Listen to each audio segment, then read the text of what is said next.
Bismillahirrahmanirrahim. Assalamualaikum warahmatullahi wabarakatuh. Yang terhormat Bapak Kepala Sekolah SDN 1 Sarimulyo, yang terhormat Bapak Ibu Guru serta karyawan dan Bapak penjaga SDN 1 Sarimulyo. Pertama-tama marilah kita panjatkan puji syukur kehadirat Allah Subhanahu wa Ta'ala, yang mana pada siang hari ini kita bisa berkumpul di ruangan ini dalam acara diseminasi budaya positif dari CGP Angkatan 7 SDN 1 Sarimulyo, Kecamatan Ngawen, Kabupaten Blora. Untuk susunan pada hari ini, susunan acara yang pertama adalah pembukaan, yang kedua menyanyikan lagu Indonesia Raya, yang ketiga sambutan dari Bapak Kepala Sekolah SDN 1 Sarimulyo, yang keempat penyampaian materi dari 3 CGP modul 1.4 aksi nyata diseminasi budaya positif, dan yang kelima adalah penutup. Menginjak acara yang pertama yaitu pembukaan, marilah acara ini kita buka dengan bacaan basmalah bersama-sama. Bismillahirrahmanirrahim. Ya, terima kasih. Semoga dengan bacaan basmalah tadi kita diberikan kelancaran dalam acara ini dari awal sampai selesai, tidak ada halangan suatu apapun. Amin Allahumma amin. Untuk acara yang kedua yaitu menyanyikan lagu Indonesia Raya. Bapak Ibu mohon berdiri.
Terima kasih Bapak Ibu Guru, mohon duduk kembali.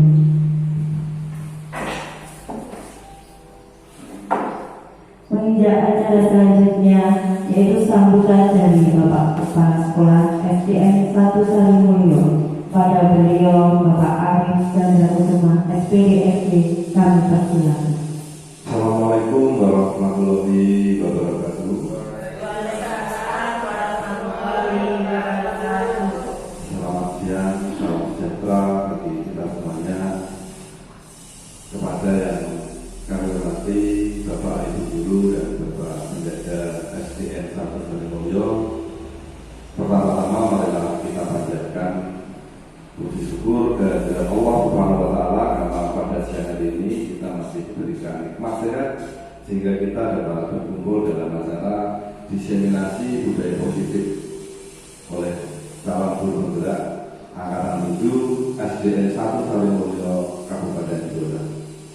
Tidak lupa sholawat salam selalu kita haturkan kepada junjungan kita Nabi besar Muhammad SAW yang selalu kita tunggu syafaatnya kelak di yaumul kiamat nanti.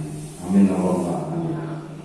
Baik Bapak Ibu, sebelumnya kami mengucapkan terima kasih atas waktu yang diberikan kepada kami untuk membuka acara diseminasi budaya positif ini. Bapak Ibu yang berbahagia, pada kesempatan yang baik ini saya mengapresiasi kepada teman-teman calon guru penggerak Mas Jawari, Mbak Timasul Kasana, dan Mbak Katerina dan Dewi. Pada siang hari ini nanti teman-teman dari calon guru penggerak Angkatan 7 akan mencoba memaparkan, mempresentasikan bagaimana diseminasinya tentang budaya positif, tentang tugas yang ada di aksi nyata maupun 1.4. Saya sangat bangga Bapak Ibu memiliki teman-teman yang mau mengembangkan diri melalui program guru penggerak ini, karena manfaatnya nanti yang bisa merasakan diri sendiri. Bagaimana sih nanti manfaat yang diperoleh ketika menjadi seorang guru penggerak. Nah, saat ini sudah sampai modul 1.4. Bagaimana perasaannya? Masih semangat?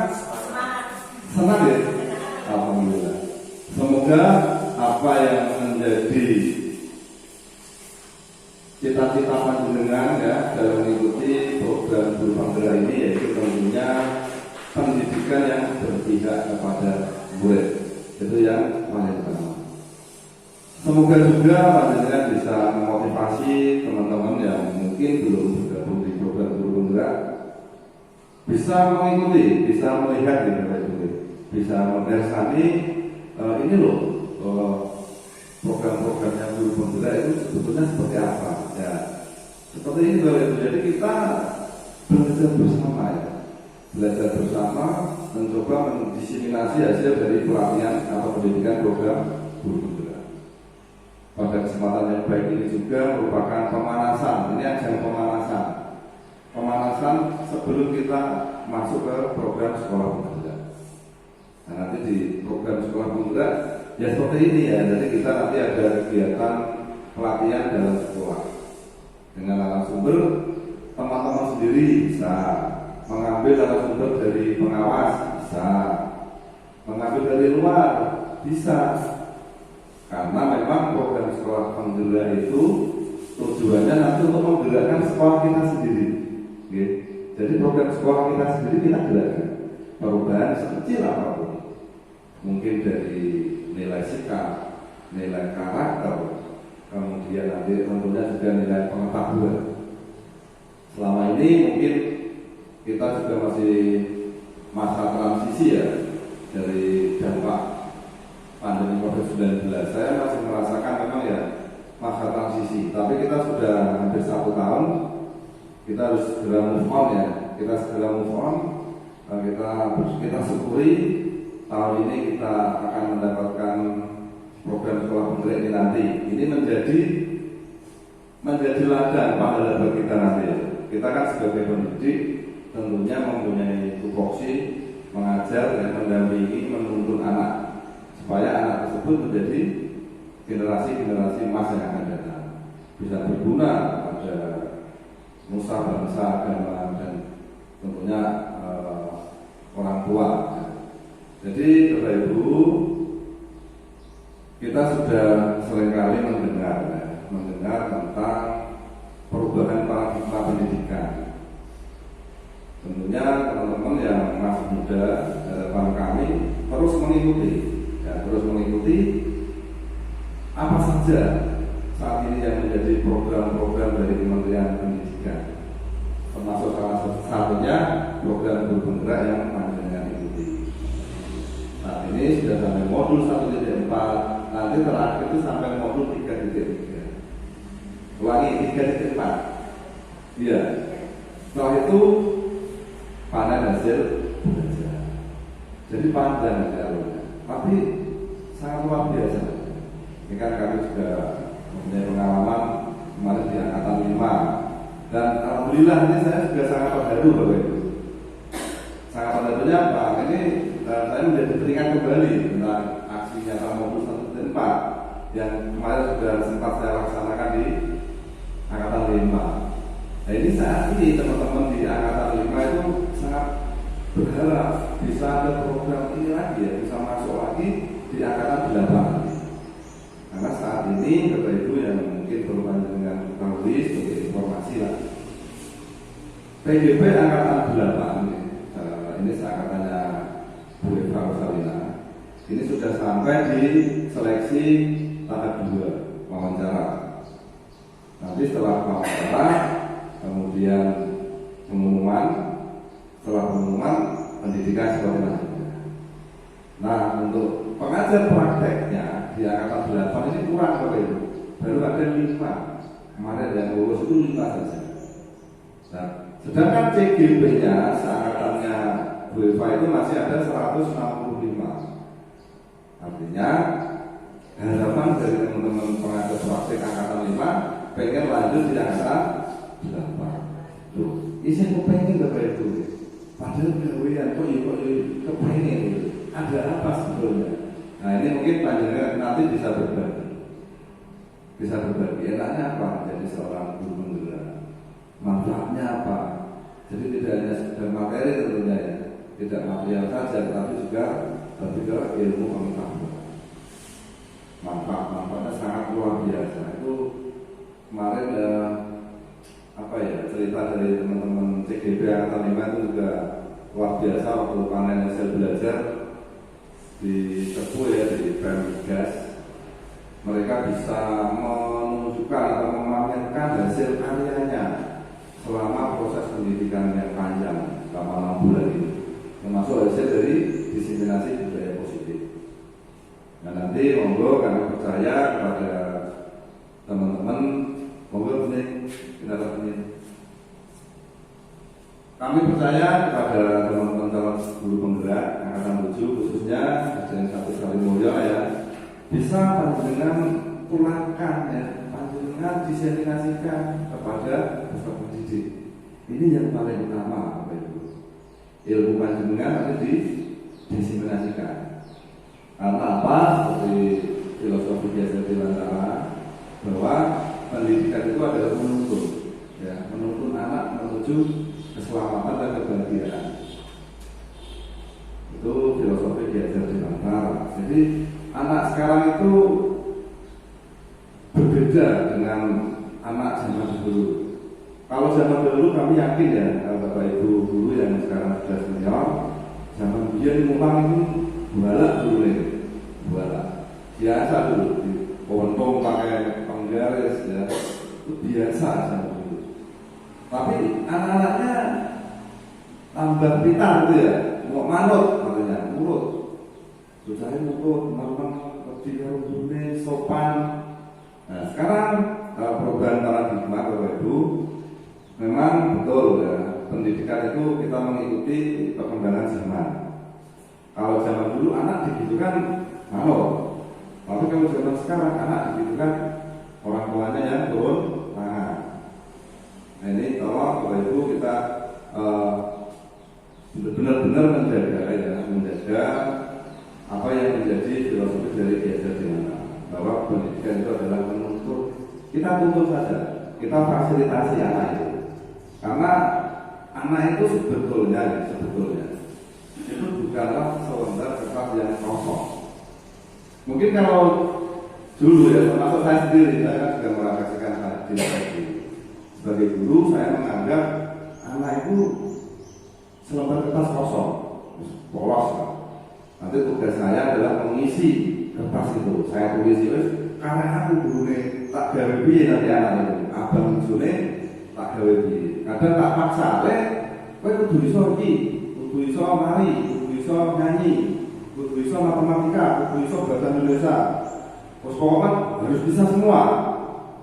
Nah kita tidak menyadari bahwa sebetulnya anak itu punya bakat dan minat dalam dirinya, sesuai dengan cipta, rasa dan kasarnya yang ada pada anak itu. Coba dengan berefleksi. Benar tidak yang saya sampaikan? Bahwa anak itu sebetulnya benar nggak sudah mempunyai bakat ini? Atau gitu Bapak Ibu? Itu pesan dari kami dan sedikit pengantar dari kami, semoga dalam kegiatan diseminasi budaya positif ini nanti bisa menjadi awal, ya, menjadi awal dari kebangkitan, kesuksesan dari teman-teman calon guru penggerak. Karena ilmunya lebih banyak kan yang merasakan. Demikian Bapak Ibu pengantar dari kami, mohon maaf bila mana dalam penyampaian yang saya sampaikan kurang berkenan di Bapak Ibu semuanya. Demikian, Abdul Kalam, Assalamualaikum warahmatullahi wabarakatuh. Waalaikumsalam warahmatullahi wabarakatuh. Salam dan berkah.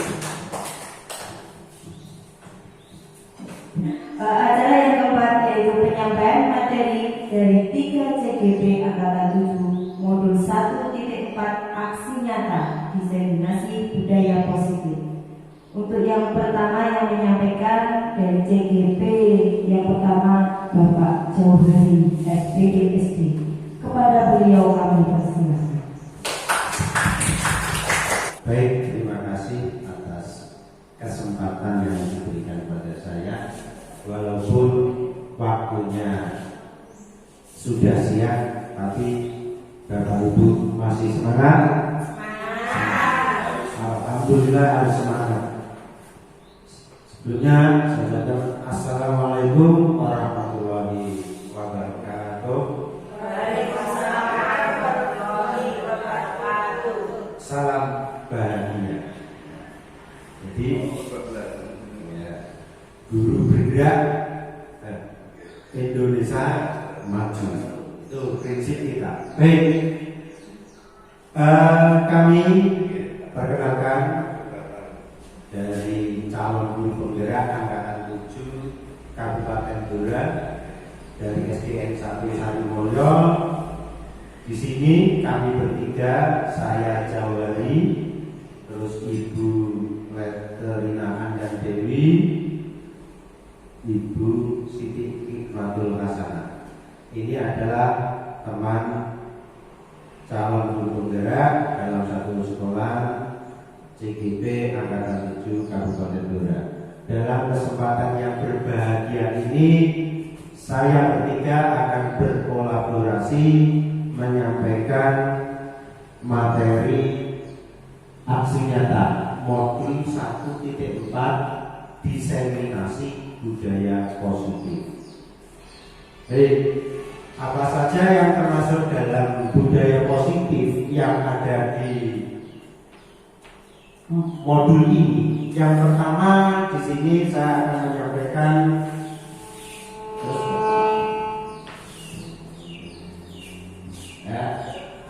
ini perubahan paradigma belajar, disiplin positif, terus kebutuhan dasar manusia, motivasi perilaku manusia, posisi kontrol restitusi, keyakinan kelas, dan segitiga restitusi. Pastinya untuk Bapak Ibu semua ini hal baru, saya juga hal baru.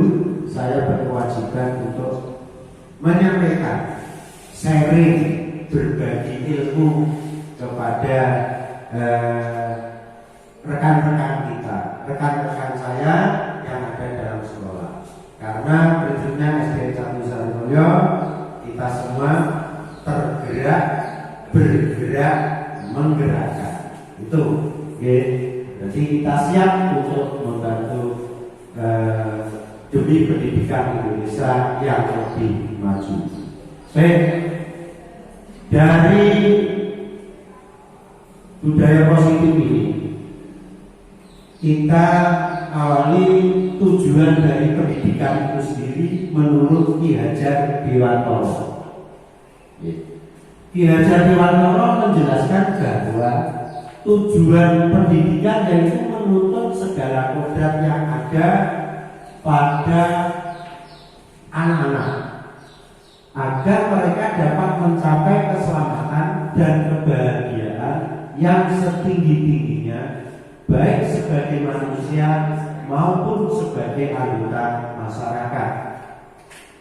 Oleh sebab itu, pendidik itu hanya dapat menuntut tumbuh atau hidupnya kekuatan kodrat yang ada pada anak-anak agar dapat memperbaiki lakunya, bukan dasarnya, hidup dan tumbuhnya kekuatan kodrat anak. Dari tujuan ini yang dijelaskan di Hajar Dewantara, intinya manusia lahir seperti yang disampaikan tadi oleh Bapak Chandra, anak-anak lahir itu bukan selembar kertas putih, tapi dari kodratnya itu sudah ditentukan dari Yang Maha Kuasa.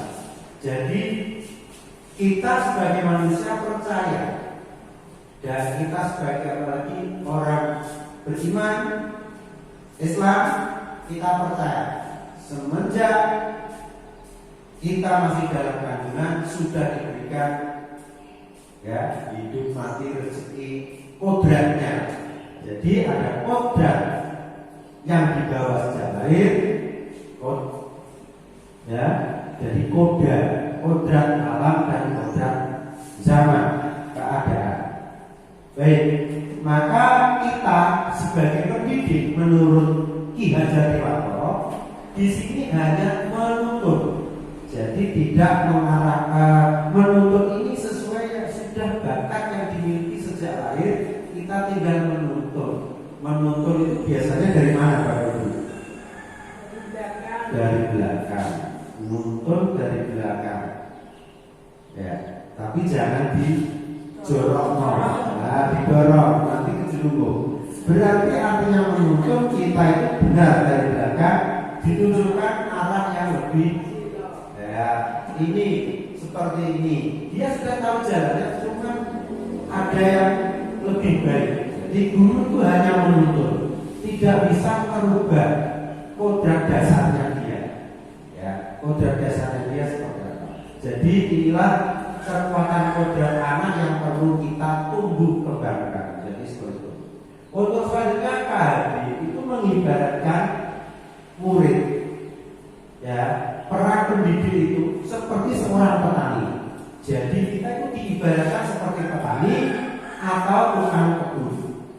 Anak-anak itu seperti biji tumbuhan yang disemai dan ditanam oleh petani. Jadi kita tinggal merawat. Nah, seperti itu. Selanjutnya, nah, saya di sini tadi mau menyampaikan budaya positif yang ada pada diri kita, terutama di lingkungan sekolah kita. Budaya positif itu adalah nilai atau kebiasaan di sekolah yang berpihak pada murid untuk mereka berpikir kritis, penuh hormat dan memiliki rasa tanggung jawab sesuai dengan profil belajar Pancasila. Nah, ini kita itu menumbuhkan anak supaya kebiasaan yang berpihak pada murid. Jadi tidak ada egonya sebagai seorang guru, tapi kita menghamba kepada murid. Menghamba itu tidak mudah-mudah saja.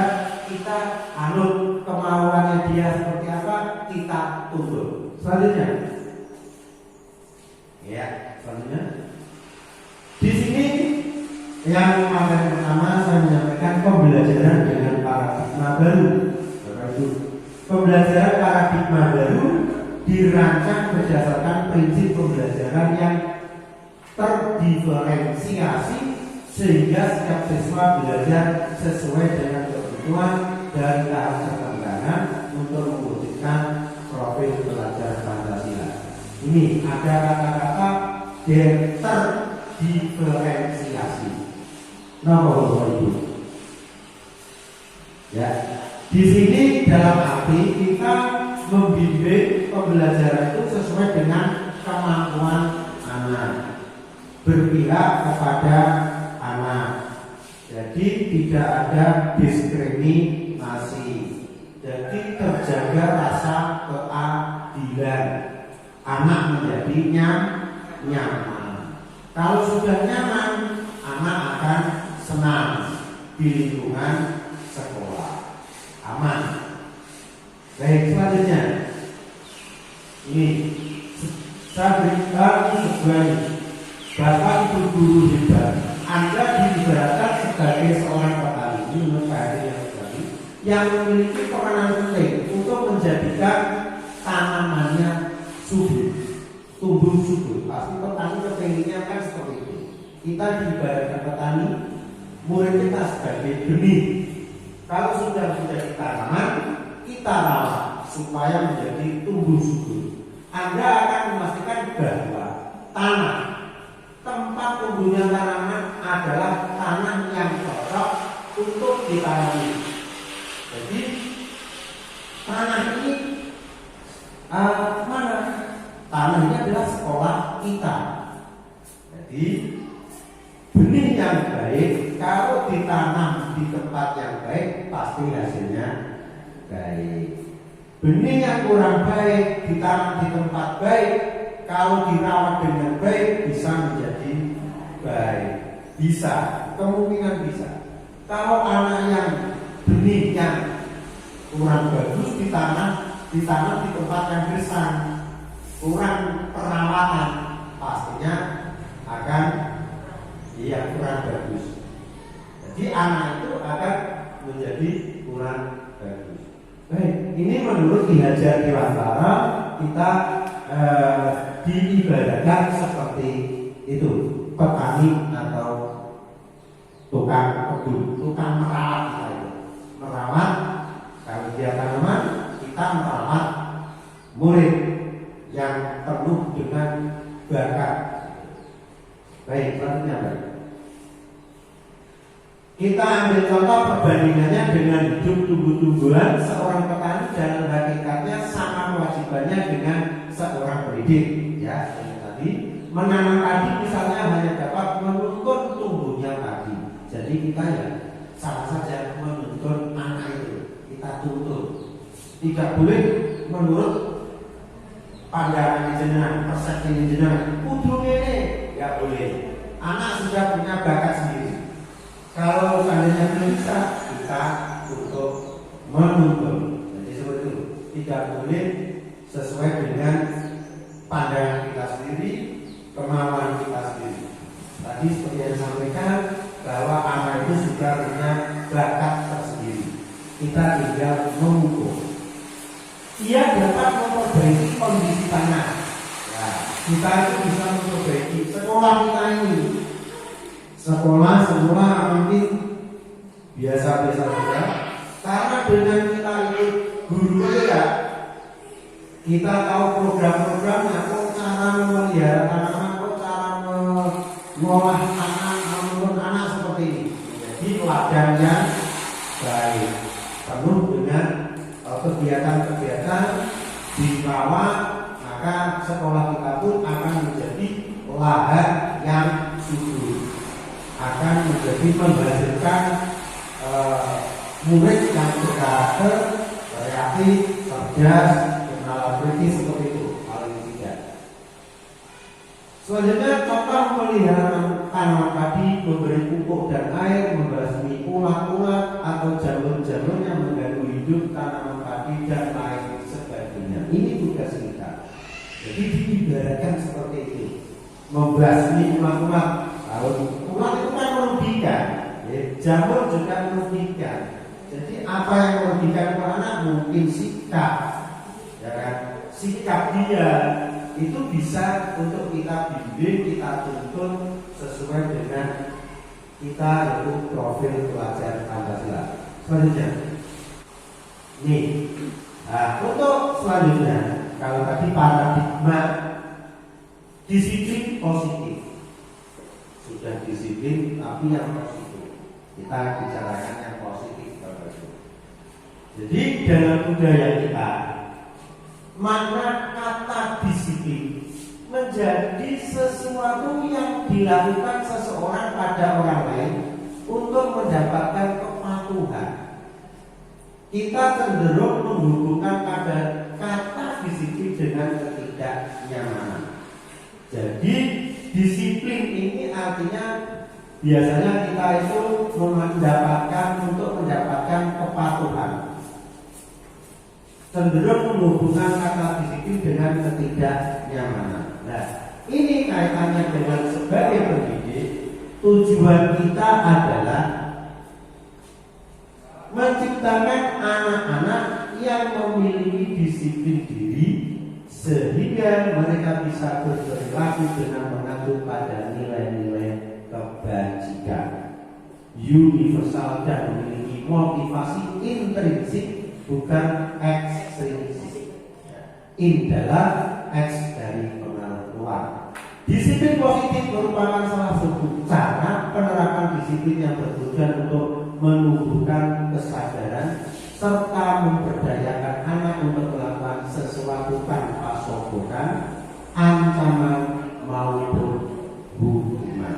Baik, ini adalah contoh disiplin positif yang perlu kita ciptakan di lingkungan sekolah kita. Selanjutnya, ini yang terakhir materi dari saya, kebutuhan dasar manusia. Jadi kebutuhan dasar manusia itu ada 5, Bapak Ibu. Kebutuhan dasar untuk bertahan hidup atau survival, kasih sayang dan rasa diterima, love and belonging, penguasaan, power, kebebasan, freedom, ya, terus kesenangan, fun. Ini adalah kebutuhan dasar yang ada pada manusia. Apa yang saja sih? Mari kita identifikasi. Contoh, ada kasus seperti ini. Baik, ayo kita sama-sama. Kasusnya seperti ini. Contoh kasus, Ibu Ina dulu di kelas 2. Wah, di kelas 2. Dan di sini Ibu Ning guru di kelas 2 sedang bingung karena mendapatkan keluhan dari beberapa murid tentang sikap Aska. Dia selalu meminta makanan kepada temannya, tidak hanya sekali bahkan berkali-kali, dan melakukan dengan paksa. Jika Anda Buning ya, di situasi seperti ini, apa yang akan Anda lakukan? Sekarang kita dulu Mbak ya. Ini dulu, kasus seperti ini kita harus bisa membedakan kebutuhan dasar manusia. Tadi ada berapa tadi? 5, ya kan? Bertahan hidup, survival, kasih sayang, love and belonging. Terus kebebasan, ya kan? Freedom, kesenangan, fun, dan yang terakhir apa? Kekuasaan, power. Kalau dari kasus ini, kalimat ini, kira-kira si Aska ini masuk dalam kebutuhan hidup yang mana? Yang pertama-tama itu berarti Meminta di situ kan mendapat kebutuhan dari meminta makanan yang mana? Kuning. memerlukan makanan berarti senang. Memerlukan makanan berarti makan untuk bertahan hidup. Berarti survival. Berarti kebutuhan bertahan hidup, dia makan. Nah dulu bisa saja terus mengajak menjadi teman, mengajak menjadi teman. Memperhatikan perhatian. Iya kan? Rayuannya kan mungkin seperti itu. Itu berarti kan perlu kasih sayang, belonging tadi. Terus di sini dari kalimat ini dia ini melakukan dengan paksa, nyetokno kekuatannya, iya powernya, iya. Itu jadi kasus seperti ini kita biar tahu dari kalimat, oh dia kok, saya kok ini, mengatakan gimana ya, kan kekuasaannya, oh melakukan dengan seperti ini, oh dia ini kebutuhannya dia mungkin untuk ini. Baik, kita tampilkan. Nah ini, jadi bertahan hidup pasca lapar dan orang tuanya tidak memberikan bekal makan siang, akhirnya minta-minta. Ini contohnya ya, itu kasih sayang dan rasa diterima. Teman menjadi perhatian, temannya tadi seperti itu. Ini kita sebagai guru juga seperti itu. Kebebasan, dia merasa bosan karena bekal yang sama yang dibawakan orang tuanya. Mungkin podo-podo membawa bekale tapi kok gak enak. Pengen merasakan kesenangan, dia hanya iseng karena dia merasa senang melihat temannya yang digoda. Apa dia hanya iseng saja, jadi tak bedanya ya. Kekuasaan, dia merasa hebat karena temannya merasa takut dan selalu menurutinya, diancam. Baik, jadi inilah yang perlu kita terapkan, penerapan disiplin positif yang dilakukan guru kelas 2 tadi kepada muridnya yang seperti tadi itu yang kita kasih tadi. Ada bertahan hidup, kasih sayang dan rasa diterima, kebebasan, kesenangan, kekuasaan. Ini adalah kebutuhan dasar manusia. Jadi itu pasti pertama bertahan hidup makan, kasih sayang, perlu dikasih sayang. Jadi kita sebagai guru ya seperti teman, jadi murid itu seperti teman. Jadi itu saja dari saya, cukup sekian, dilanjutkan materinya oleh Ibu Letelina Andan Dewi. Kami persilakan.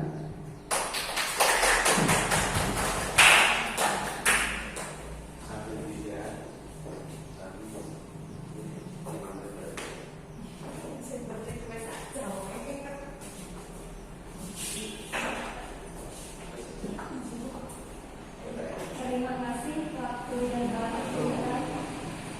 Assalamualaikum warahmatullahi wabarakatuh. Waalaikumsalam warahmatullahi wabarakatuh. Sebelumnya saya ucapkan terima kasih kepada Bapak Ibu Guru dan Bapak Kepala Sekolah yang sudah hadir berkenan dalam acara diseminasi budaya positif Modul 1.4 dalam tugas aksi nyata calon guru penggerak angkatan 7. Jadi Bapak Ibu, sebelumnya kami tidak bermaksud untuk menggurui, tidak. Ini kami hanya melakukan diseminasi, berbagi atau sharing. Jadi nanti kurang lebihnya bisa ditanyakan pada sesi tanya jawab. Nah, selanjutnya untuk menyambung dari materi dari Bapak Joner tadi, kemudian ke materi selanjutnya tentang motivasi perilaku manusia. Motivasi merupakan dorongan yang timbul pada diri seseorang secara sadar atau tidak sadar untuk melakukan suatu tindakan dengan tujuan tertentu. Nah, setiap orang pasti punya motivasi tersendiri untuk melakukan suatu hal. Tidak hanya kita sebagai Bapak Ibu Guru, namun peserta didik pun demikian. Ada anak-anak yang melakukan kesalahan, misalnya tadi seperti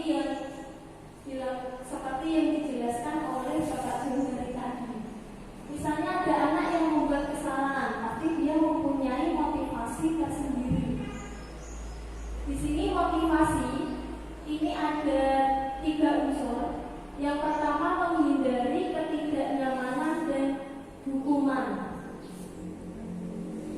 Nah, ini pada murid saat melakukan disiplin diri karena ia takut dihukum. Ini merupakan motivasi ekstrinsik. Jadi murid melakukan disiplin diri karena ia itu takut dihukum oleh Bapak Ibu gurunya. Nah, ini merupakan motivasi ekstrinsik. Motivasi ekstrinsik adalah motivasi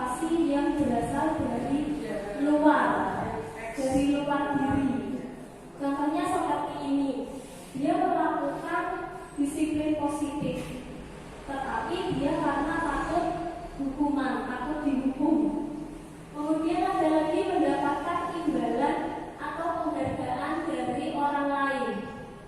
Murid melakukan disiplin diri karena ia ingin mendapatkan imbalan. Nah, ini motivasi ini termasuk motivasi ekstrinsik juga. Murid melakukan disiplin positif karena ada unsur mendapatkan imbalan atau penghargaan. Ini rasanya juga kurang tepat deh. Nah, selanjutnya menghargai nilai-nilai kebajikan diri sendiri. Di sini murid melakukan disiplin diri karena sadar akan nilai kebajikan dirinya. Ini termasuk motivasi intrinsik. Jadi inilah yang kita harapkan pada murid kita saat ini. Murid yang kita harapkan saat ini adalah murid yang mempunyai kewajiban dari dalam diri itu sendiri.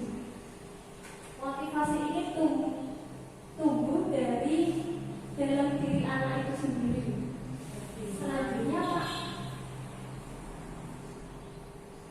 Nah, di sini ada konsep disiplin dengan identitas gagal. Jadi konsep disiplin itu ada yang bermaksud untuk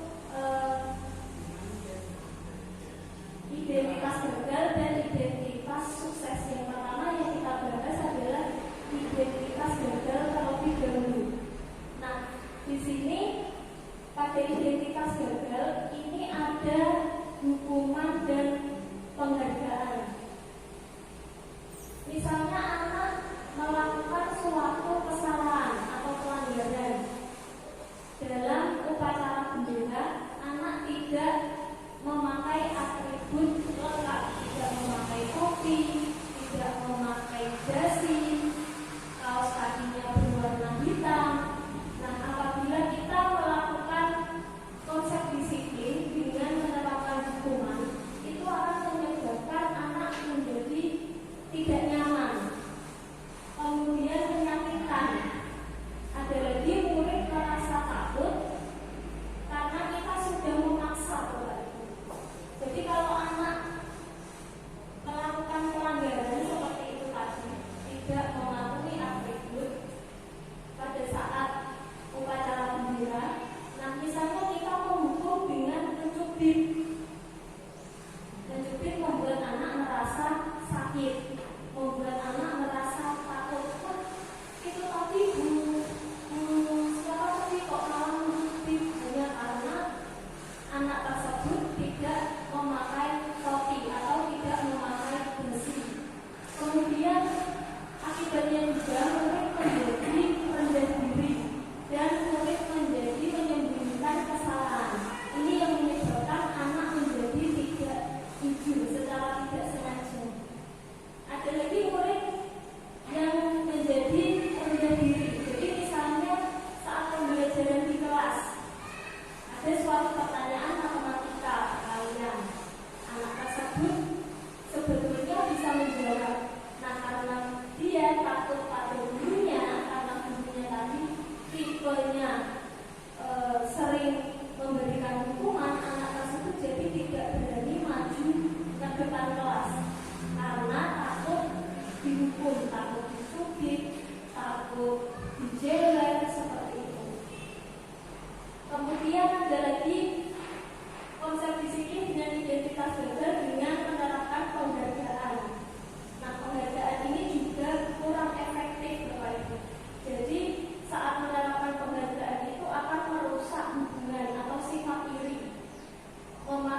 melihat.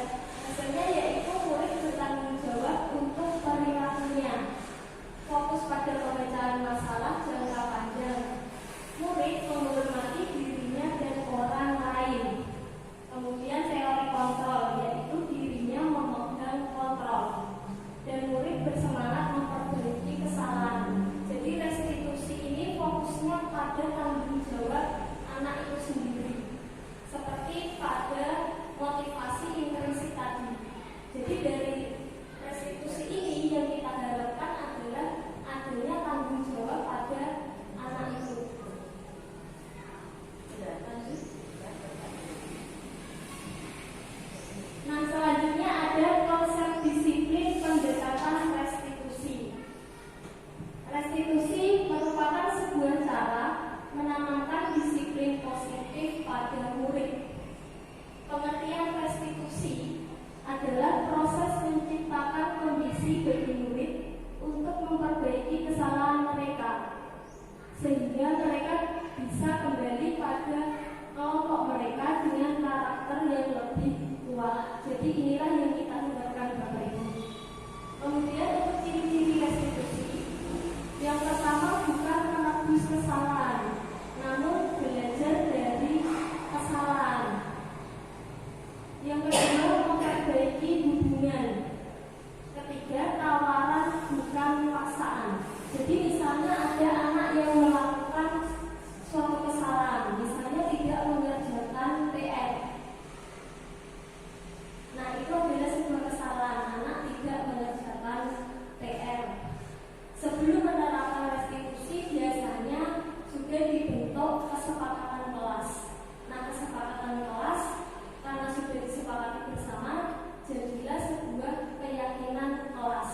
Jadi kita sebagai bapak ibu guru yang menerapkan restitusi itu akan memberi sebuah tawaran untuk mempertanggungjawabkan kesalahannya tadi. Bukan terus menghukum, oh kamu tidak mengerjakan PR, berarti kamu harus menyapu satu sekolah misalnya. Tidak seperti itu Bapak Ibu.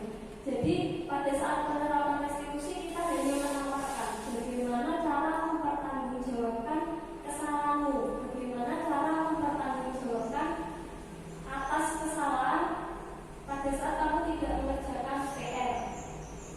Kemudian selanjutnya menuntut untuk melihat ke dalam diri. Jadi di sini peran kita sebagai pendidik kita juga harus sadar bahwa kita juga pernah melakukan kesalahan. Tidak hanya anak saja, tapi kita juga pernah, karena manusia tidak luput dari kesalahan. Kemudian mencari kebutuhan dasar yang mendasari tindakan. Fokus pada karakter bukan tindakan, dan menguatkan serta fokus pada solusi. Jadi di sini pada saat penerapan restitusi kita harus melihat karakter murid itu tadi. Karakternya bagaimana? Jadi kita harus bisa mengetahui, mendalami karakter masing-masing anak di kelas kita. Lanjut Pak. Lanjut ke perbedaan hukuman, konsekuensi, dan restitusi. Di sini ada kasus siswa sering tidak mengerjakan PR, seperti tadi ya Bapak Ibu. Pada saat siswa sering tidak mengerjakan PR, apabila kita menerapkan hukuman kepada murid, guru akan mendukung siswa tersebut dengan hormat bendera selama 10 menit. Dan ini akan berakibat murid menjadi takut, guru menjadi marah, murid menjadi takut, murid menjadi rendah diri, murid menjadi tidak menghargai kita. Itu rasanya kurang efektif untuk saat ini kita terapkan. Selanjutnya, apabila kita menerapkan konsekuensi, guru memberikan konsekuensi untuk mengerjakan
membuat kesimpulan kemudian ditempel di dinding agar anak-anak bisa membacanya setiap waktu.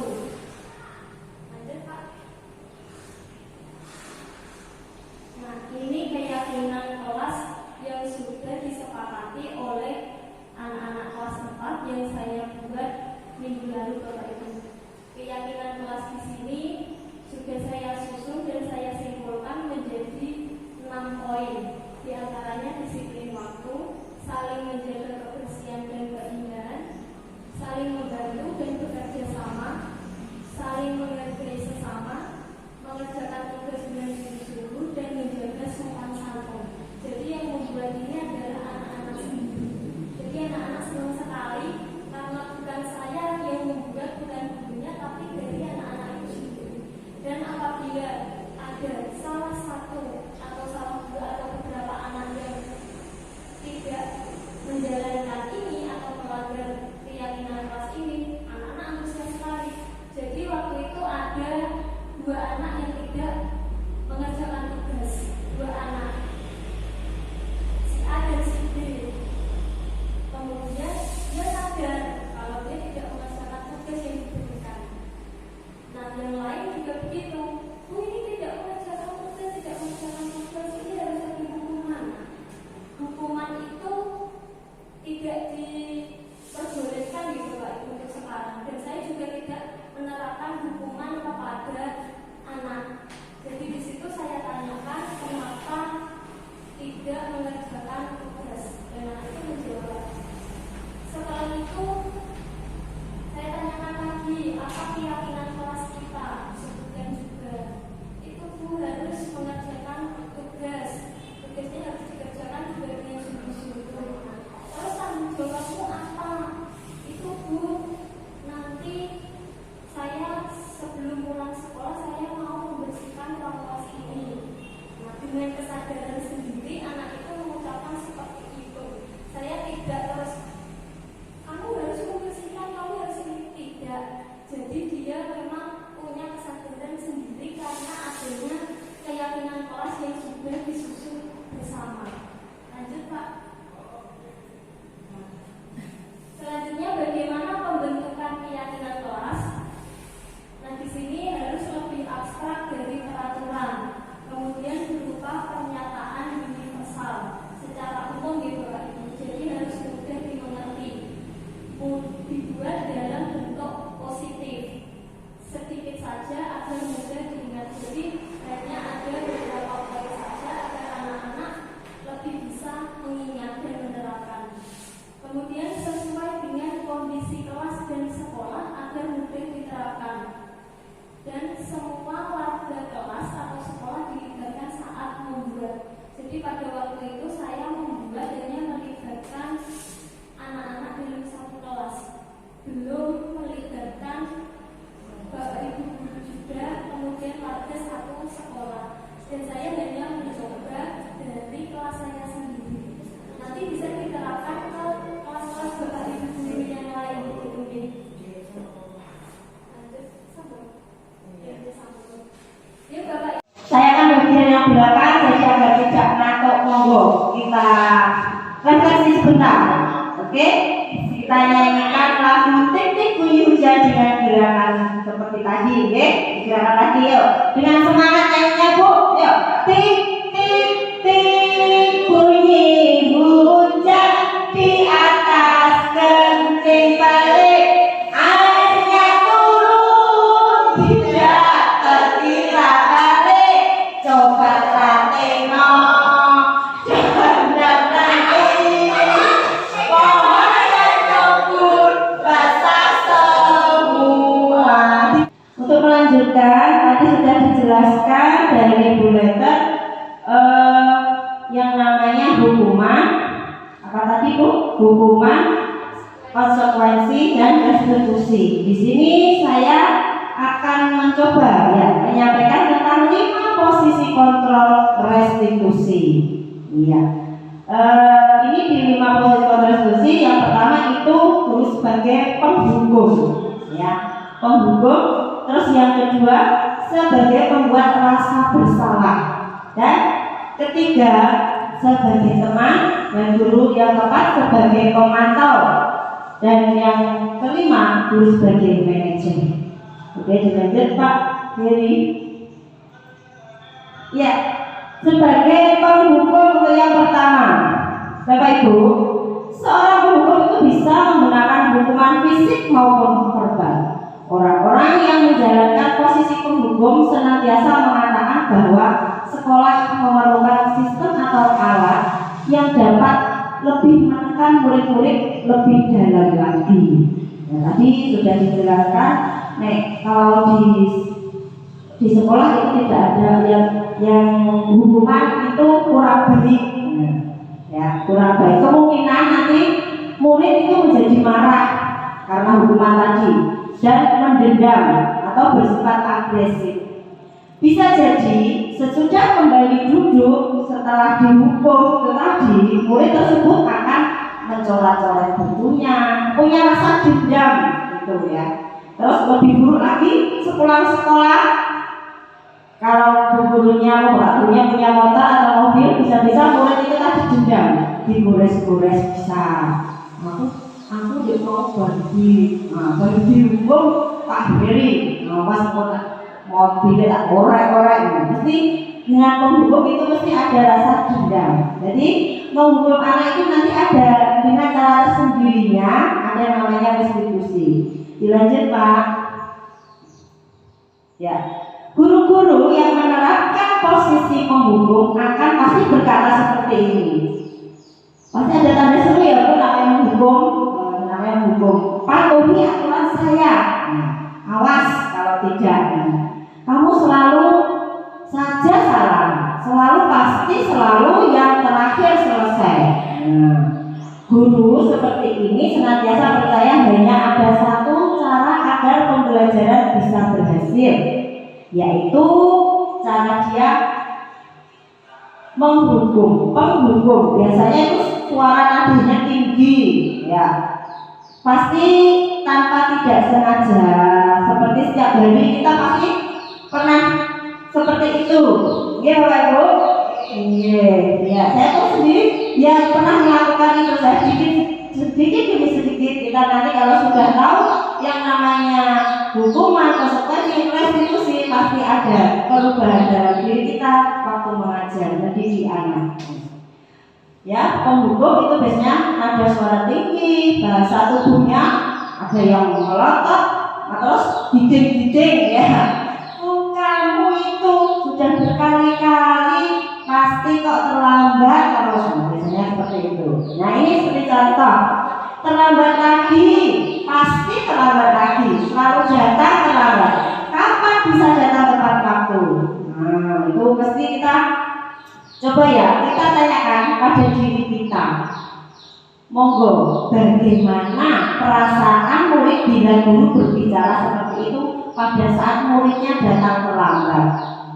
Waktu datang terlambat, langsung guru bapak ibu guru yang bilang itu langsung terlambat lagi, pasti kamu yang terlambat. Selalu kapan bisa tepat waktu? Biasanya langsung seperti itu. Jadi anak-anak seperti itu pasti kan dia merasa langsung dimarahi, padahal alasannya saya itu punya alasan kok tidak ditanyakan apa gitu. Nanti itu untuk menghadapi seperti itu adanya yang namanya restitusi. Untuk yang kedua, Pak Heri, membuat rasa bersalah. Posisi kontrol yang kedua itu guru sebagai pembuat rasa bersalah. Ya, posisi ini biasanya guru akan bersuara lebih lembut. Ya. Pembuat rasa bersalah akan menggunakan keheningan yang membuat orang lain merasa tidak nyaman, bersalah atau rendah diri. Ya, kadang-kala sikap seperti ini berbahaya daripada sikap penghukum. Padahal suaranya lembut. Kenapa kok lebih berbahaya daripada penghukum? Karena emosi akan tertanam rapat dalam diri anak tersebut. Ya. Tidak seperti murid dalam dengan guru penghukum, di mana murid bisa menumpahkan amarahnya walaupun secara negatif. Murid itu tertekan seperti inilah yang tiba-tiba bisa meletus amarahnya dan bisa menyakiti diri sendiri atau orang lain. Kalau menghukum itu seperti ini ya Bu, Bapak. Menghukum anak kalau dihukum mesti punya rasa dendam. Nah, mengancam, aku berhukum. Waktu koyok ngene kok awas nggak boleh seperti itu ya. Kalau membuat rasa bersalah, walaupun hanya kata-katanya lembut, pasti ada rasa itu merendah diri. Baterainya apa? Tambah slide selanjutnya. Murid akan merasa bersalah, ya, bersalah telah mengecewakan ibu atau bapak gurunya. Ya, murid akan merasa menjadi orang yang gagal dan tidak sanggup membahagiakan orang lain. Ya, kadang-kala sikap seperti ini itu malah lebih berbahaya daripada sikap penghukum. Ya, tidak seperti murid dalam guru penghukum tadi, di mana murid bisa melupakan amarahnya dengan walaupun dengan cara yang negatif. Ya, seperti dendam tadi kan sudah dipelampiaskan tadi dendamnya. Ya, kalau marah penghukumnya itu murid tertekan seperti inilah yang tiba-tiba bisa meletus amarahnya. Yang kalau dibuat rasa bersalah itu biasanya itu amarahnya akan meletus dan bisa menyakiti diri sendiri ataupun orang lain. Yang ke posisi yang selanjutnya sebagai teman. Ya, kadang-kadang kita posisi kita guru itu sebagai teman ya sama murid seperti itu ya Bu. Ya. Guru pada posisi ini tidak akan menyakiti murid, namun akan tetap berupaya mengontrol murid melalui persuasi. Posisi teman pada guru bisa negatif ataupun positif. Nah, positif itu berupa hubungan baik yang menjalin antara guru dan murid. Guru di posisi teman menggunakan hubungan baik dan humor untuk mempengaruhi seseorang. Ya. Hal negatif dari posisi teman adalah bila suatu saat guru tersebut tidak membantu, maka murid akan kecewa dan berkata, "Saya pikir Bapak Ibu teman saya." Murid merasa kecewa seperti itu kalau sebagai teman. Umpamanya ada yang terlambat, "Kamu kok terlambat lagi, Adik?" "Iya Pak." "Kamu kenapa kok terlambat? Kamu sudah terlambat 15 menit." Kayak gitu. "Kamu kenapa kok terlambat?" "Tadi saya bangun kesiangan." "Oh ya sudah, besok jangan terlambat lagi. Kamu masuk kelas dan duduk mengikuti pelajaran." Nah, itu sebagai teman. Tapi kadang-kala itu malah itu yang sisi positifnya ya. Sisi negatifnya nanti anak itu malah kebiasaan jadinya. Nah, kalau kita menganggap seperti temannya, mengartikannya seperti itu, yang di sisi negatifnya itu kebiasaan, jadi kebiasaan yang buruk. Lanjut Pak. Sebagai pemantau, namanya pemantau itu mengawasi ya. Seorang pemantau sangat mengandalkan penghitungan catatan data yang dapat digunakan sebagai bukti atas perilaku seseorang. Ya, posisi pemantau sendiri berawal dari teori stimulus dan respon yang menunjukkan tanggung jawab guru dalam mengontrol murid. Jadi, namanya mantau berarti diawasi ya Bu ya, diawasi itu mesti ada catatan dan perhitungannya. Guru tidak mungkin itu menunjukkan suatu emosi yang berlebihan dengan marah atau membuat merasa bersalah. Namun murid memahami konsekuensi yang harus dijalankan karena telah mendengar salah satu peraturan di sekolah. Ya, biasanya itu nadanya itu ya tegas, datar ya. Kalau memantau sebagai kontrol pemantau ini. Selanjutnya Pak. Ini posisi kontrol dulu sebagai manajer. Ya, posisi ini di mana guru berbuat sesuatu bersama dengan murid. Ya, monggo kalau mau sholat dulu Bu. bergantian nyuwun sewu karena ini kan waktunya kita bertiga bergantian ngomong dulu nggak apa-apa. Ya, saya ulangi lagi Bu. Mempersilahkan murid mempertanggungjawabkan perilakunya, itu mendukung murid agar dapat menemukan solusi atas permasalahannya sendiri.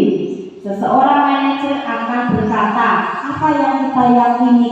Ya, kembali berarti ke keyakinan kelas yang seperti yang dijelaskan Bu Heather tadi. Nah, dari keyakinan kelas itu tadi, dari kesepakatan kelas yang diyakini. Murid sudah mengetahui adanya suatu masalah dan sesuatu yang terjadi. Bila guru mengambil posisi pemantau, guru akan melihat apa konsekuensi dan apa peraturannya. Namun dalam posisi manajer, guru akan mengembalikan tanggung jawab pada murid untuk mencari jalan keluar dari permasalahan tertentu dengan bimbingan guru. Jadi posisi kontrol yang paling harus kita terapkan pada diri kita ini bisa jadi yang paling baik adalah posisi kontrol yang mana Bu? Manajer ya. Berarti saya diperhatikan ya Pak yang paling manajer, soalnya ini itu kalau kita sebagai manajer ini kita pasti akan menanyakan permasalahannya apa. Menggali terus kenapa kamu bisa seperti ini, seperti yang dijelaskan Bu Heather adanya restitusi. Monggo Pak. Ya, kalau kita sebagai posisi manajer bisa terjadi bagaimana perasaan murid bisa diperlakukan seperti itu tadi pada posisi manajer, maka suara guru sebaiknya tulus. Kalau berbicara sama anak berarti tulus, tidak perlu marah, ya. Terus tidak perlu meninggikan suara, apalagi menunjuk-nunjuk jari ke murid ke penghukum tadi ya. Terus berkaca pinggang itu mengerik ya, iya baru mengerik. Atau bersikap seolah-olah menyesal karena sedih sekali dan berbuat perbuatan salah, ataupun bersendagurau menempatkan diri sebagai teman untuk muridnya. Itu adalah posisi sebagai manajer. Selanjutnya Pak. Nah ini contohnya Bu, dari 5 posisi kontrol ini ada contoh umpamanya siswa tidak memakai atribut lengkap, itu seperti tadi ya contohnya Bu Heather tadi. Ini dalam posisi kontrol kita sebagai guru, sebagai penghukum. Nah, pasti kadang itu berkata seperti patuhilah aturan sekolah. Nah, kalau tidak patuh berdiri di depan barisan. Nah, pasti beberapa kali pasti ada yang pernah kita renungkan apakah kita pernah melakukan itu. Nah, jadi kita nanti akan belajar sama-sama bagaimana kita akan merubah cara mendidik anak, menuntun anak yang lebih baik ya. Membuat rasa bersalah. Berapa kali Bu Guru harus memberitahu kamu, Bu Guru kecewa sama kamu. Nah, membuat bersalah tadi kan biasanya itu suaranya lembut, tapi mengena sekali di hati. Anak itu malah jadi pendendam. Terus sebagai teman, nah kalau sebagai teman kan biasanya lebih akrab. Ayolah yang tertib buat guru bangga. Nah, oke, kali ini tidak apa-apa, kamu salah, besok jangan diulangi lagi. Biasanya kalau teman sebagai teman itu kata-katanya seperti itu. Terus sebagai pemantau, kamu sudah melanggar apa peraturan dan konsekuensinya. Ya, kamu sudah melanggar. Kamu tahu apa konsekuensinya. Jadi yang melanggar pun itu sudah tahu siswa kita. Itu kata-kata kalau kita sebagai pemantau. Sebagai manajer, apakah kamu tahu alasanmu? Nah, kira-kira bagaimana kamu perbaiki kesalahan ini? Nanti ditanya ya, apakah kamu tahu alasanmu? memperbaiki kesalahannya. Itu kalau kita sebagai posisi kontrol manager.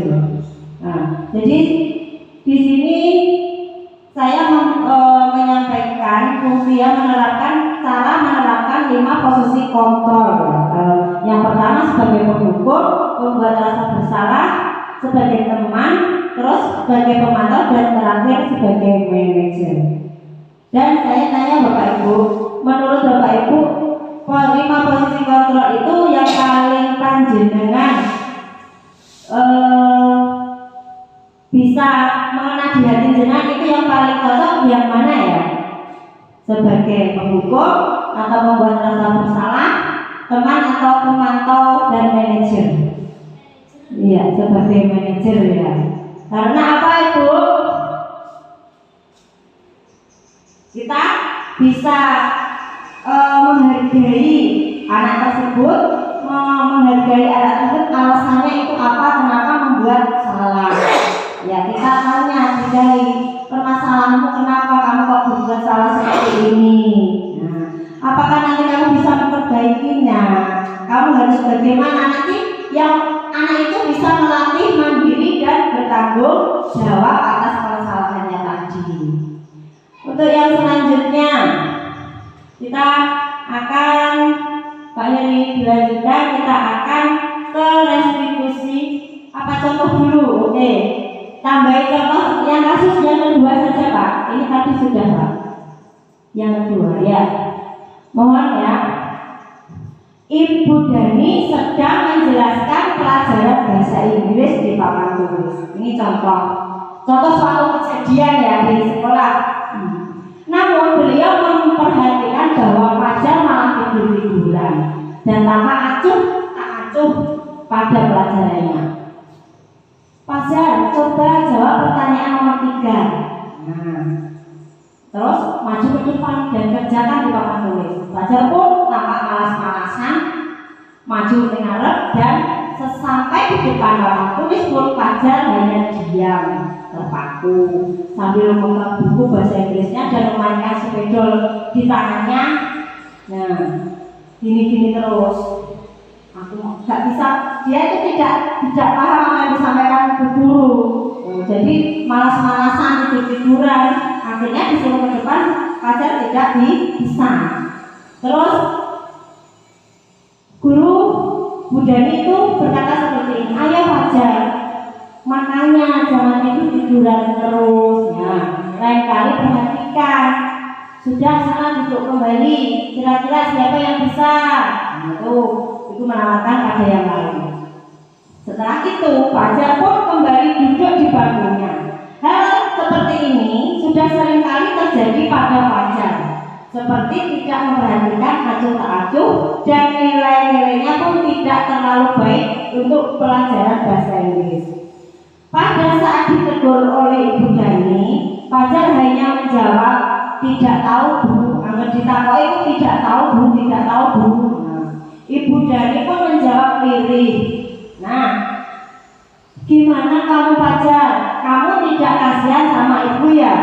Ibu sudah capek-capek mengajarkan kamu, tidak kasihan sama ibu. Dan Fajar pun diam bisu. Ada kata-kata seperti itu. Jadi kalau dimasukkan 5 posisi kontrol itu ada kata-kata yang kalian sendiri Bu. Nah, gimana kamu Fajar? Kamu tidak kasihan sama ibu ya? Ibu sudah capek-capek mengajar kamu, tidak kasihan sama ibu. Fajar pun dia menangis. Ya, kalau posisi kontrol itu masuknya di posisi penghukum atau sebagai merasa bersalah, pemantau, teman, atau manajer ya Bu? Gimana Bu? Ada kata seperti ini. Gimana Fajar, kamu tidak kasihan sama ibu ya? Berarti itu masuk apa? Posisi kontrol apa ya Ibu Dani? Sebagai apa? Teman. Ada lagi sebagai apa? Teman, pemantau, bunek pemantau. Atau sebagai manajer atau merasa bersalah, atau sebagai penghukum. Apa Mbak Bu? tadi Pak Heri teman, Bu Ning memantau. Ya, coba kita buka Pak selanjutnya. Apa? Pembuat rasa bersalah. Nah, sudah mengecewakan ibu, ayolah wajar. Nah, seperti itu kan. Nah, kata-katanya, gimana kamu? Kamu gak kasihan sama ibu? Itu mengharapkan apa? Membuat anak itu merasa bersalah. Kamu tidak kasihan sama ibu. Seperti itu, dia membuat rasa bersalahnya itu ada. Ya, oke. Itu tadi 5 posisi kontrol kita sebagai pemantau, penghukum, teman, ya, pembuat rasa bersalah, dan terakhir manajer. Yang terakhir Bu, yang namanya segitiga restitusi. Ya, sedikit tadi sudah jelas sama Bu Letter ya, apa itu segitiga restitusi. Dan saya ini melanjutkan contohnya nanti. Cara penerapannya itu harus bagaimana? Ya, restitusi itu sendiri dikembangkan oleh pakar pendidikan yang bernama Dian Gosen, ya, yang berdasarkan teori kontrol Dr. William Glasser. Segitiga restitusi adalah suatu proses dialog yang dijalankan oleh guru atau orang tua agar dapat menghasilkan siswa yang mandiri dan bertanggung jawab. Nah, ini kenapa dinamanya segitiga? Ya, berarti ya segitiga ini ada 3 cara ini segitiga restitusi. Yang pertama, menstabilkan identitas. Yang kedua, validasi tindakan yang salah. Yang ketiga, menanyakan keyakinan.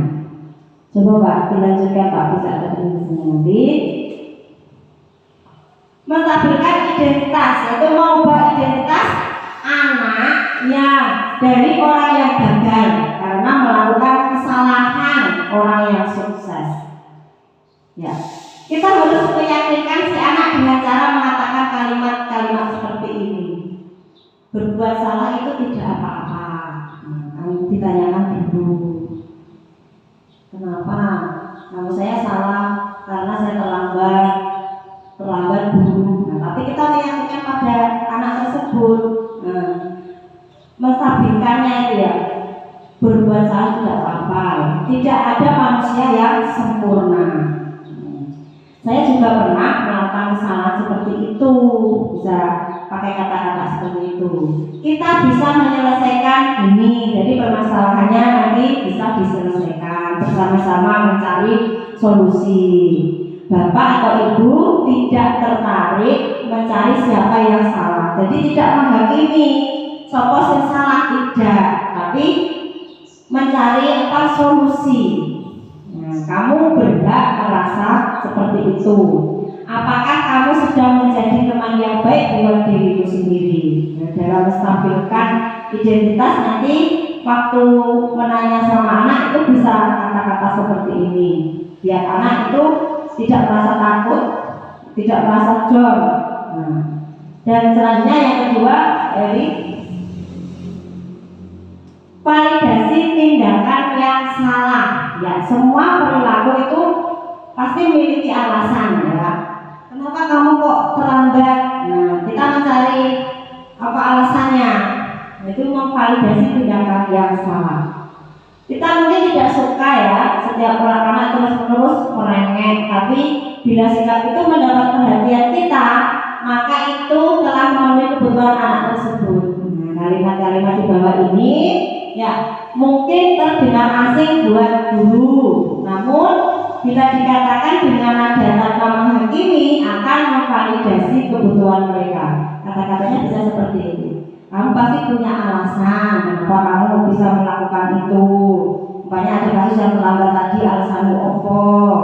Nah, karena bangun kesiangan. Terus ada kasus lagi tidak mengerjakan PR karena saya main HP terus tiap malam Bu, jadi tidak sempat mengerjakan PR. Nah, itu nanti pasti kita dapat memvalidasi tindakan yang salah itu, mencari alasan, ya.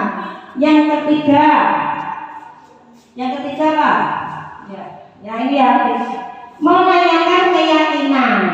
Nah, kita semua memiliki motivasi motivasi internal. Kalau motivasi internal tadi eksternal itu dari luar, kalau internal dari dalam. Biasanya kalau merayakan keyakinan itu seperti yang tadi sudah dijelaskan Bu Letter. Kan kita sudah ada kesepakatan. Nah, kesepakatan kelas keyakinan, kelas yang sudah kita sepakati. Dikembalikan ke situ lagi. Anak itu biar tidak merasa bersalah. Biasanya pertanyaannya itu seperti ini. Apa yang kita percaya sebagai kelas atau keluarga? Apa nilai-nilai umum yang kita telah sepakati? Nah, umpamanya itu ada yang terlambat lagi.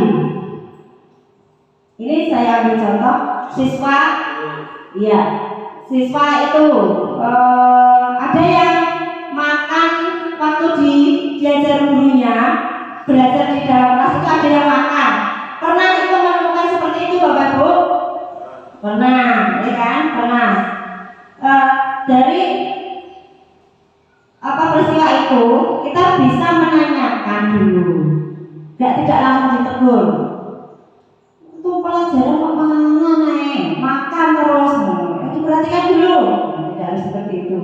Nah, ya kita mendekati dia, ya, menstabilkan dari yang cepat tadi yang diskusi yang pertama, terus memvalidasi. Kita mencari tempat sendiri, kita panggil kalau waktu istirahat. Dicontoh, kenapa kamu tahu kenapa saya panggil ke sini? Kita tanya dulu. Terus tidak tahu Bu, apa kamu membuat apa tadi yang kamu perbuat di kelas? Oh iya Bu, saya tadi makan waktu pembelajaran.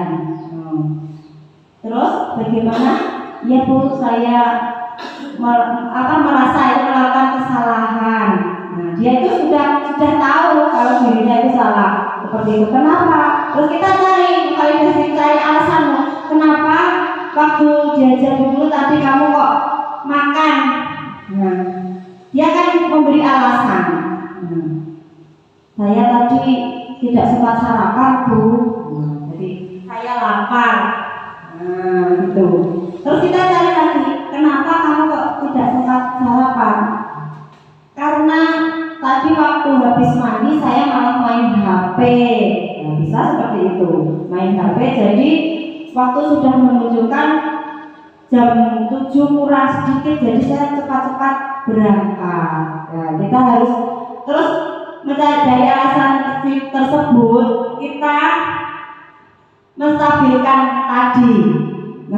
tindakan. Semua orang itu pasti pernah melakukan kesalahan seperti itu. Terus kita menanyakan lagi keyakinan. Nah, apakah kamu masih ingat keyakinan kesepakatan kelas yang pernah kita buat kemarin? Nah, seperti itu ya namanya. Ya Bu, salah satunya itu tidak boleh makan saat pembelajaran. Nah, jadi kamu nanti harus bagaimana? Sudah tahu nanti harus bagaimana biar tidak melakukan itu lagi. Nah, jadi anak itu bisa tahu nanti melatih anak menjadi mandiri dan bertanggung jawab atas kesalahannya. Baik, terima kasih Bapak Ibu. Setelah penyampaian materi dan panjang lebar dari awal sampai akhir kaitannya dengan budaya positif yang sudah kita laksanakan, kita diseminasikan kepada Bapak Ibu Guru SDN 1 Sarimulyo. Kami bertiga mempunyai harapan dengan diseminasi ini, semoga harapan yang kita inginkan bersama di lingkungan SDN 1 Sarimulyo, harapannya yang pertama menjadi sekolah yang aman, nyaman, menyenangkan bagi semua murid. Harapan yang kedua, semoga kita Bapak Ibu Guru SDN 1 Sarimulyo selalu menerapkan budaya positif, baik itu mulai dari kesepakatan kelas, keyakinan kelas, supaya kita tumbuhkan anak yang membuat keyakinan yang muncul dari dalam dirinya sendiri dan hindari bentuk-bentuk hukuman yang bisa membuat anak menjadi ketakutan. Gunakanlah selalu setiap ada masalah pada murid kita gunakan pendekatan sesuai yang sudah disampaikan tadi Ibu Basana. Ada 5 posisi kontrol kita sebagai seorang guru, dan yang terakhir adalah kita gunakan pendekatan restitusi. Itu akan lebih membuat anak menjadi lebih bahagia, tidak takut, dan akan merasa senang dengan guru yang dia cintai. Demikian diseminasi pada siang hari ini. Apabila ada kata-kata dari saya, penyampaian materi yang kurang menarik ataupun yang lainnya, saya sebagai manusia biasa, saya mohon maaf yang sebesar-besarnya. Dan untuk selanjutnya kami bertiga mengucapkan mohon maaf sekali lagi, mohon maaf yang sebesar-besarnya. Wassalamualaikum warahmatullahi wabarakatuh.